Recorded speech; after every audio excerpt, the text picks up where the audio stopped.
Franck Lagalis, bonjour. Bonjour. Alors Franck, vous faites partie d'une équipe qui s'appelle le Drift Team SJSA. Qu'est-ce que c'est le drift ? Le drift, en fait, c'est un sport automobile qui se pratique en France depuis, on va dire maintenant, 5, 6, 7 ans. En fait, c'est de la compétition automobile où on fait en sorte de se déplacer d'un point A à un point B en faisant glisser le train arrière sans jamais reprendre de grippe, en fait.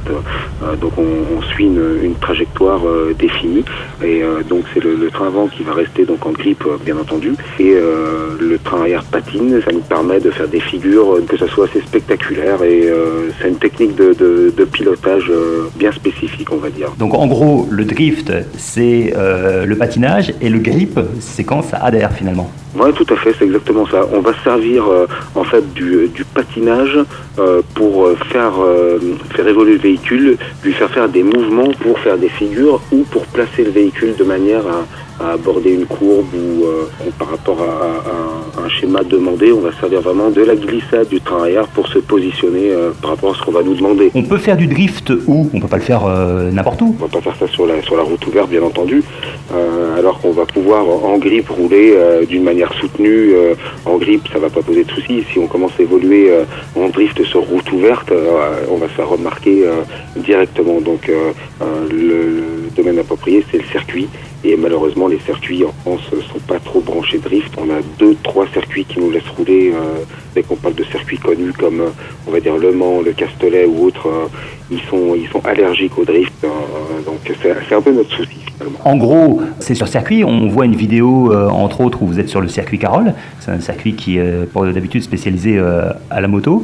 Oui. En fait, c'est vraiment très technique. Et puis, au niveau des pneus, au niveau de la mécanique, ça doit être très dur. Le talon d'Achille, c'est le pneumatique, puisque la durée de vie du pneu, on arrive à le faire vivre, on va dire un quart d'heure, 20 minutes, mais dès qu'on va faire de la démo ou qu'on va rouler en mode agressif pour faire de la fumée, on est sous les 10 minutes de durée de vie du pneumatique en fait. Le véhicule n'évolue pas de face concernant le refroidissement classique qu'on peut imaginer, donc on évolue souvent en travers, on fait des transitions, donc à 90% du temps, on a un mauvais flux d'air sur le radiateur. Donc évidemment, les mécaniques sont très sollicités. On a des problèmes de chauffe récurrents. On a chauffe en eau et chauffe fatalement en huile moteur aussi. Bien entendu, l'huile de pont. Donc sollicitation extrême finalement. Alors justement, à ce sujet, vous utilisez les produits HP2. Quels sont les produits que vous utilisez et qu'est-ce qui vous apporte véritablement dans cette technique ? Écoutez, nous on utilise les produits HP2 depuis 3 ans. En fait, mon véhicule qui est une M5 V8, moteur 5 litres en alu, traitement à l'usine aussi, donc j'ai décidé d'utiliser les produits HP2 pour avoir une tranquillité d'utilisation de la mécanique. En fait, ça fait 3 ans que j'utilise l'huile 905 HP en 560. À l'huile, je lis un anti-friction de NPR 512. Donc au niveau graissage mécanique, j'ai jamais eu le moindre souci malgré l'utilisation intensive. Et c'est vrai qu'on a 10 déplacements dans l'année où on a quand même pas mal de roulage. Avec cette voiture, je roule aussi sur la route et je fais aussi du grip. Donc elle a des heures et des heures d'utilisation et vraiment je n'ai aucun souci particulier. Concernant le refroidissement d'eau, j'utilise le FTK 105 et là tout simplement j'ai validé une température de fonctionnement d'eau qui descend facilement sous les 6-7 degrés. Donc je gagne 6-7 degrés en utilisation extrême. Voilà, autrement les produits classiques à mettre dans l'essence, le RT112A, le booster de carburant qui là au niveau de l'effet, je ne saurais pas quantifier, mais en tout cas, c'est vrai que ça fait 3 ans qu'en utilisant ces produits, on a l'esprit tranquille, on va dire. Voilà, et toute l'équipe, donc Drift Team SJSA, on a plusieurs sortes de mécanique. Moi, je suis en atmosphérique, mais on a 2 véhicules Atmo en moteur BMW. On a des moteurs japonais turbo.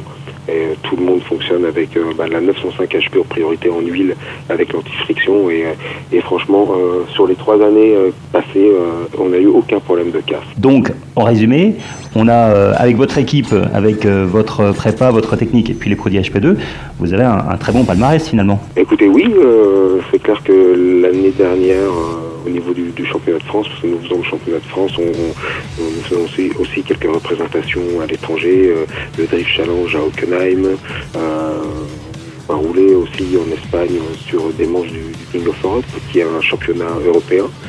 Et donc au niveau du championnat de France, on est pas mal placé, voire un de nos amis pilotes là, qui a fini premier.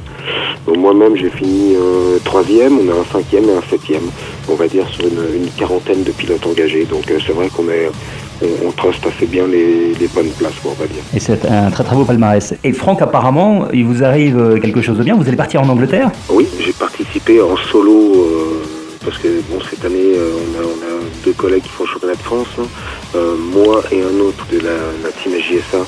On s'est plutôt dirigé sur des courses avec des circuits à l'étranger. De fil en aiguille, là, j'ai participé à une sélection organisée par Monster Energy Bank et CanBlock. C'était la partie France et il va y avoir une sélection en Allemagne, en Angleterre, en Italie et en Hollande. Et en fait, les gagnants de chaque sélection vont aller le 27 et le 28 octobre rouler contre CanBlock, qui est bien connu, là, qui a fait pas mal de grosses vidéos.